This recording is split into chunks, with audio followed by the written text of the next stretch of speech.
മനോഹരമായിട്ടുള്ള ഒരു അതിഗംഭീരം എന്ന് വെച്ചാൽ അതിഗംഭീരം ഒരു സറ്റയറിനെ എങ്ങനെ പ്രസന്റ് ചെയ്യാമെന്നുള്ളത് അതിന്റെ ഒരു ഉദാത്തമായ എക്സാമ്പിൾ. പ്ലസ് മനോധർമ്മം ഈസിക്കൽ ടു മാധ്യമധർമ്മം. നമസ്കാരം, ന്യൂസ് അവറിലേക്ക് സ്വാഗതം. പത്തനംതിട്ടയുടെ ഇട്ടാവട്ടത്ത് തട്ടിയും മുട്ടിയും രാഷ്ട്രീയം കളിക്കുന്നവരുടെ കൂട്ടത്തിലൊരുവൻ എട്ടും പൊട്ടും തിരിയാത്ത കുട്ടികളെ പാട്ടിലാക്കി പീഡിപ്പിച്ചെന്ന ഉമ്മാക്കി കാണിച്ച് പേടിപ്പിക്കുന്ന രാഷ്ട്രീയക്കാരെ, നിങ്ങളുടെ സ്വപ്നങ്ങൾക്ക് കട്ടപ്പുകയാകുമ്പോൾ ആരംഭിക്കാം പ്രൈം ടൈം. ഓ എന്താണ് ഉണ്ണി, ഒന്നും തിരിയില്ലത്. പറയൂ പറയൂ മിസ് പറളി തങ്കമ്മ, എന്താണ് അവിടെ യഥാർത്ഥത്തിൽ സംഭവിച്ചത്? ഓ ഉസ്മാനെ, പ്രതി പത്തനംതിട്ടയിൽ നിന്ന് പാലക്കാട്ടേക്ക് വോട്ട് ചെയ്യാൻ വേണ്ടി പെരച്ചക്ക് 3 മണിക്കുള്ള കള്ളവണ്ടി ശബരി എക്സ്പ്രസ് കേറി എന്നാണ് നമുക്ക് അറിയാൻ കിട്ടിയിരിക്കുന്നത്. അതെന്തെങ്കിലും ആകട്ടെ, ആരാണ് അതിജീവിത? ഓ ഉസ്മാനെ, തൊട്ടാ പൊട്ടാത്ത ഇംഗ്ലീഷ് മുട്ട എന്ന സിനിമയിലെ അഭിനയത്തിന് ഓസ്കാർ അവാർഡ് കരസ്ഥമാക്കിയ, പേര് വെളിപ്പെടുത്താൻ ആഗ്രഹിക്കാത്ത അണ്ടിപ്പുള്ളിക്കാവ് ശാന്തയ്ക്കാണ് ഈ ദുരനുഭവം ഉണ്ടായിരിക്കുന്നത്. കഷ്ടം കഷ്ടം കഷ്ടം. കേവലം 35 വയസ്സ് മാത്രം പ്രായമുള്ള ഒരു പ്രവാസി വനിതയെ വിവാഹ വാഗ്ദാനം നൽകി ഗർഭിണിയാക്കിയതും 18 മാസങ്ങൾക്ക് ശേഷം ഗർഭം അലസിപ്പിക്കാൻ നിർബന്ധിതയാക്കിയതും അല്ലേ പ്രതിക്കെതിരെയുള്ള പരാതി? ഓ തന്നെ. അത് കൂടാതെ ഒരു ഫ്ലാറ്റും 10,000 രൂപയുടെ ചെരുപ്പും ചോദിച്ചിട്ടുണ്ട് മൂപ്പര്. ഈ കാട്ടിക്കൂട്ടിലൊക്കെ കൂടെ കണ്ടപ്പോഴാണ് ഇതൊരു പീഡനമായിരുന്നു അവർക്ക് മനസ്സിലാവുന്നത്. ഇതാ നമുക്കിപ്പോൾ കിട്ടിയ വാർത്ത. പാലക്കാട്ടെ ഹോട്ടലിൽ ഒളിവിൽ താമസിക്കുന്ന പ്രതി അവിടുത്തെ കക്കൂസിൽ നിന്നും ഇറങ്ങി വരുന്ന ദൃശ്യങ്ങളാണ് നമ്മളിപ്പോൾ തത്സമയം കണ്ടുകൊണ്ടിരിക്കുന്നത്.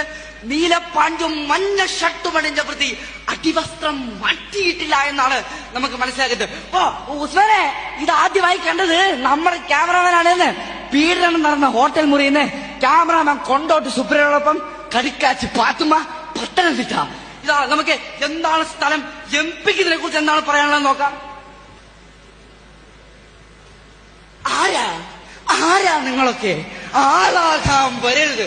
Don't try to play fool with me Suresh, it is very bad. MP ആണത്രേ MP. ചോദ്യം ഇഷ്ടമായില്ലെങ്കിൽ ഇദ്ദേഹത്തിനും പറയാമായിരുന്നില്ലേ കടക്ക് പുറത്ത് എന്ന്?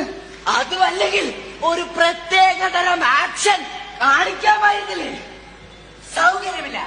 അത് ചിലപ്പോ തൃശ്ശൂരിലെ പുണ്യാളിലെ കിരീടം വെച്ച പോലെയാകും. ഈ തൂലിക അക്ഷരശക്തിയാണ്, പൗരസ്വാതന്ത്ര്യമാണ്, സത്യത്തിന് വേണ്ടിയുള്ള പടവാളാണ്. മുനയൊടിഞ്ഞ ഈ തൂലിക എനിക്ക് വേണ്ട, അരുത്. അനേകം ധീരദേശാഭിമാനികളെ എന്തിയ തൂലികയാണിത്. ഇത് ഈ സാംസ്കാരിക നഗരിയിൽ ഒരു സ്മാരകമായി സൂക്ഷിക്കാനെങ്കിലും ഞങ്ങൾക്ക് വേണം. ഓ എന്റെ മനസ്സാനെ, നിങ്ങൾ ആ TV ഒന്ന് ഓഫ് ചെയ്യും. കൊച്ചു കുട്ടികളുള്ള വീടാ, അതിലെന്താ? ആർക്ക് കേൾക്കാനാ? മന്ത്രിയുടെയും തന്ത്രിയുടെയും സ്വർണ്ണ കഥ കണ്ണുള്ളവർ കാണില്ലേ, കാതുള്ളവർ കേൾക്കട്ടെ. ഇത് രണ്ടിനും കഴിയാത്തവർ അന്തി ചർച്ചകളിൽ പരസ്പരം തന്തയ്ക്ക് വിളിക്കട്ടെ. എന്താണല്ലേ അവിടുത്തെ റേറ്റിംഗ് കൂടും മനസ്സാലേ. റേറ്റിംഗിന് വേണ്ടി പാവപ്പെട്ടവന്റെ പച്ചമാംസം ഇറച്ചിക്കടയിലെ എച്ചിൽ പട്ടികളെ പോലെ വലിച്ചു കീറുന്ന മാധ്യമ സംസ്കാരം. പണ്ട് കവലകളിലെ ചായക്കടകളിൽ ഒരു കൈയിൽ ചുടുചായയും മറുകൈയിൽ പത്രവുമേന്തി ഇന്ത്യ പാകിസ്ഥാൻ യുദ്ധം വരെ ഞങ്ങൾ ചർച്ച ചെയ്യുമായിരുന്നു. എന്നാൽ ഇന്ന് TV ചാനലുകളിലെ AC മുറികളിലിരുന്ന് പരസ്പരം തന്തയ്ക്ക് വിളിക്കുന്നത് കാണുമ്പോ ഞങ്ങൾക്കറപ്പാ. You are right. ആടിനെ പട്ടിയാക്കി ആ പട്ടിയെ പേപ്പട്ടിയാക്കി തല്ലിക്കൊല്ലുന്ന നവമാധ്യമ സംസ്കാരം കഷ്ടം. കാണ്, Kairali, Janam, Jaihind, Reporter, Mathrubhumi, Manorama, Asianet, plus, minus, മണ്ണാൻ കട്ട.